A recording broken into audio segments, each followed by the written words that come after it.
In this video, I'll be building a wall in front of my electric rolling garage door. I've already talked about the reasons why I'm doing this in a previous video, and I'll link to that in the description box below if you're interested. Later in the video, I'll talk about the costs and timescales involved with this project. I picked up some damp-proof coarse plastic. This roll is 100mm wide, 30m long, and this will ensure that any moisture from the block walls and concrete floor would not be in contact with the stud timber that I'll be using. Whether this is absolutely necessary in my situation or not, I'm not sure, seeing as the bottom of the wall is going to be set in about 500mm in from the front of the building, and also the block walls are rendered on the outside.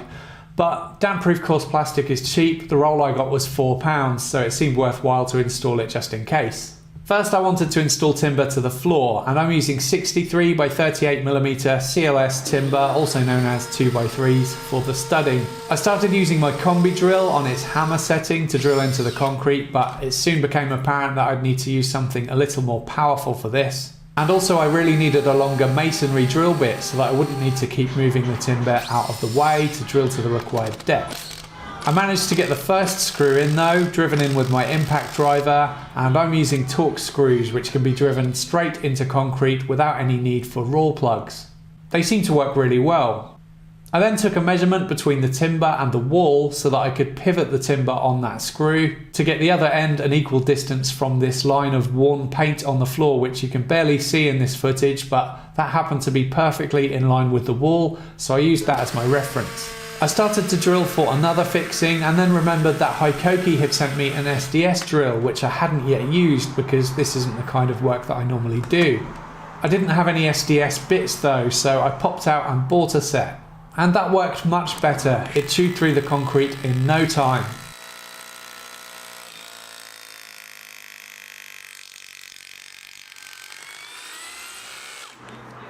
I added the screws about 300mm apart down the whole length of the timber.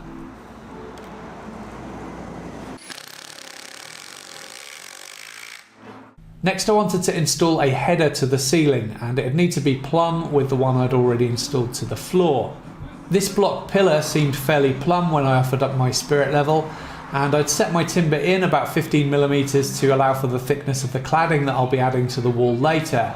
So I made a reference mark 15mm in from the top of the pillar, but I didn't quite trust that would be accurate enough because my spirit level is so short, so I taped it to the straightest timber that I could find and then used that to draw a plumb line up the pillar, and I could also mark up that line onto the ceiling because the pillar, as you can see, is short of the ceiling. Next I needed to find where the joists were to fix the timber to in the ceiling, and I really should have marked up where they were when I put the ceiling up, but I must have forgot. So as a workaround, I used a fridge magnet to detect where the drywall screws were, and I marked up which way the joists ran from memory, and from then onwards I could measure up 600mm from that screw because I knew that the joists were at 600mm centres. Once that was secured, I could pivot it and get the other end plumb, so I tried using my newly elongated spirit level again, and that kind of worked, but just to get another point of reference, I thought I'd make a really primitive and not entirely accurate plumb bob. I added a screw to the centre of the timber to attach it to, and then dangled a piece of string with some washers at the end. Between that and the spirit level, I got it as accurate as I could and then secured the header to each of the joists. I could then add the vertical studs, which I offered up, marked up for length, and I used my speed square and circular saw to make the cuts.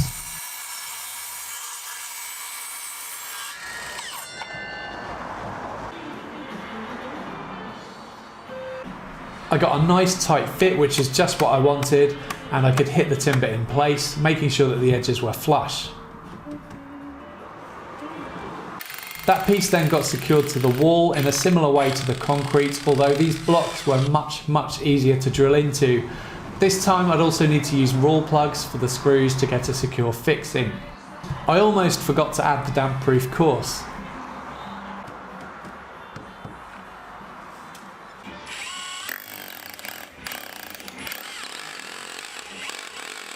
To get the roll plugs in place inside the blocks, I screwed a screw into the plug just by hand and then hit it through the timber into the block with a hammer. Then I could remove the screw, and then I could drive in the torque screw. Again, I added the screws roughly every 300mm or so. Next, I cut a couple of pieces of timber to use as spacers, and I cut these at 580mm in length. I'll explain why I chose that measurement a little later. These spacers would help in a few ways. Firstly, they'd allow me to evenly space each of the upright wall studs and ensure that they are all plumb. Secondly, it'll hold the studs solid while I drive in some nails using my framing nailer. If the spacers were not there, the stud would probably move out of position with the force of the nails going in. And thirdly, I could use them to mark up how long I wanted to cut my noggins.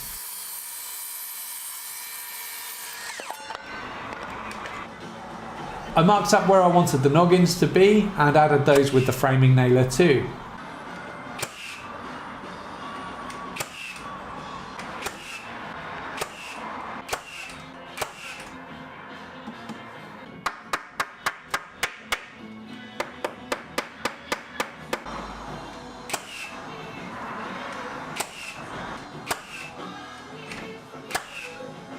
Once the wall was the size that I wanted it, I used my handsaw to cut the bottom timber flush.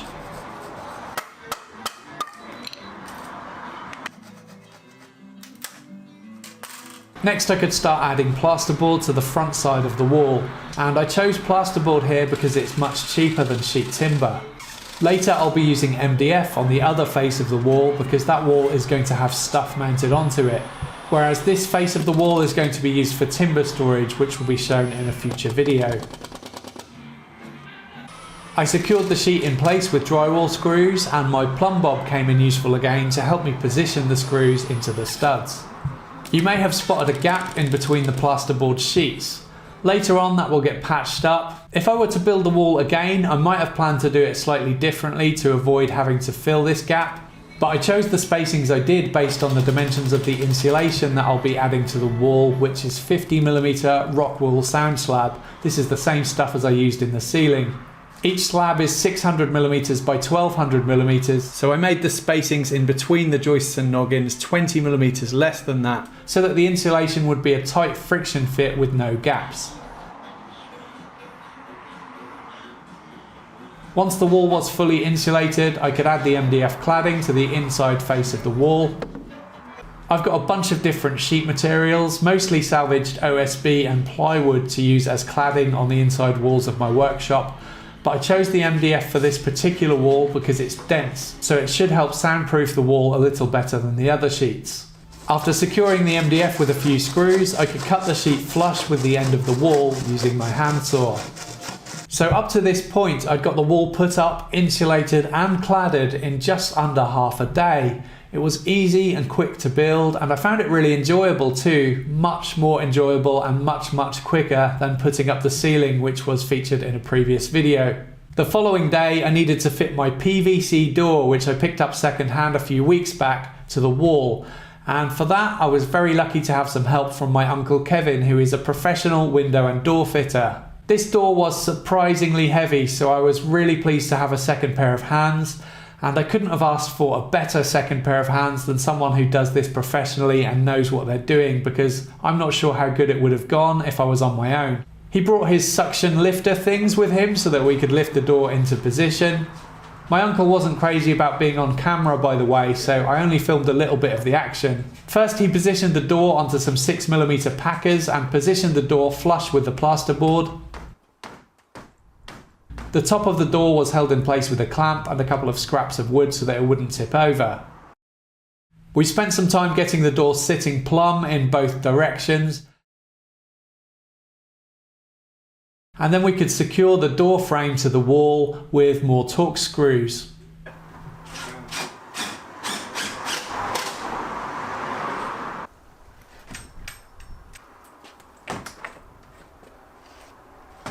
We could then use my uncle's long level to get the next timber positioned and installed to the floor, and then we could frame up the other side of the wall in exactly the same way as I had done for the first half.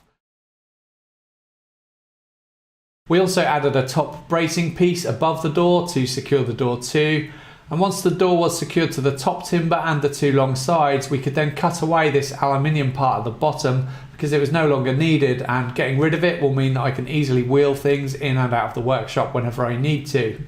I just want to address something quickly, which is something that I've had a lot of comments about, and that's the size of this door. A lot of people are saying that I'm going to regret putting it in because it's too small an opening, and I disagree with that, because whatever I'm going to be making in the workshop in future, which is typically things like furniture, will ultimately need to be able to fit through a normal sized door anyway when it gets to a customer's house. Most doors are only about 800mm wide, and the double door that I installed has an opening of 1 meter, so I really don't think it's going to be a problem. Also, I'm fairly certain that the door on my old workshop was smaller than this one, and I never had any issues getting things in and out there. Whenever I make anything big, it's going to be dismantleable anyway, again so that it fits through a typical door opening and can be installed when it's in situ. I picked these doors up from a guy on a building site and they were pretty filthy, so I gave them a good cleaning.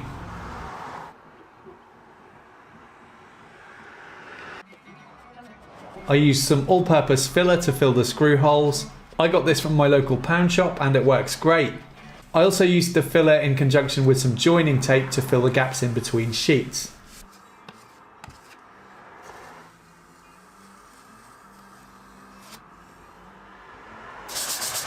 Then I could sand away the excess filler using 100 grit sandpaper. And I sealed any small gaps around the door using some black silicone. And finally I applied some white paint. And that was the wall finished. In total, we managed to get the wall up, insulated, cladded, and the door installed in about 8 hours. And like I said, I found it quick, easy, and enjoyable to do. If I hadn't have had help from my uncle though, I'm sure the door fitting would have taken a fair bit of extra time. So thank you very much, Uncle Kevin. Now on to costs. Timber for the walls, I got some 3 metre lengths from Wicks, which were £4.20 each, and some 2.4 metre lengths from B&Q, which were £2.74 each. In total, for just this wall, the cost works out at around £60. I used 2 bags of 9 slabs of 50mm insulation in this wall, which I already had because it was left over from the order I placed on eBay to do the ceiling insulation. So the insulation just for this wall works out about £56. Plasterboard was £49 and I got that from B&Q. I just used the 9.5mm thick 1800mm by 900mm stuff this time so that I could get it home in the back of my van without having to tie it onto the roof rack. The MDF I picked up from a guy on Facebook Marketplace. I got 4 sheets for £20, so that was a bargain. The paint was £18, that was left over from the ceiling too. Damp-proof coarse plastic was £4. I got that from Screwfix. The Torx screws and wall plugs came to about £12, and the filler was £1 from Poundland. If you're wondering how much of a difference the insulation has made in terms of noise from the nearby road, well, I am too. I haven't got around to filming the audio in there yet. That will be covered in a separate video which I'll put out very soon, so stay tuned. I hope you enjoyed the video. Please subscribe for more weekly woodworking videos. You can also support the channel on Patreon if you'd like to receive early access to my videos, exclusive content, free plans and cut lists, and a name credit at the end of my videos. Thanks for watching. And my plumbob.